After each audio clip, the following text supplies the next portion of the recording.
कल्पना करा, कुणीतरी तुम्हाला म्हणतंय चल चंद्रावर फेरफटका मारून येऊ. मजाक वाटते, पण नासा खरंच ते करणार आहे. नासाचं आर्टेमिस 2 मिशन जवळपास 50 वर्षानंतर मानवाला पुन्हा चंद्राजवळ घेऊन जाणार आहे. 1969 मध्ये अपोलो 11 नंतर आपण चंद्रावर जाणं थांबवलं, पण आता 2026 मध्ये नासा पुन्हा तयार आहे. एक असं मिशन आहे की ज्यामध्ये ॲस्ट्रोनॉट्स ओरियन स्पेसक्राफ्ट मध्ये बसून SLS रॉकेटने लॉन्च होतील.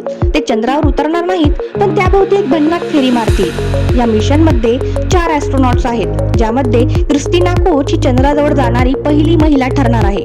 लॉन्च झाल्यानंतर स्पेसक्राफ्ट हे एक स्मार्ट पाथ फ्री रिटर्न ट्रॅजेक्टरीने चंद्राकडे जाईल.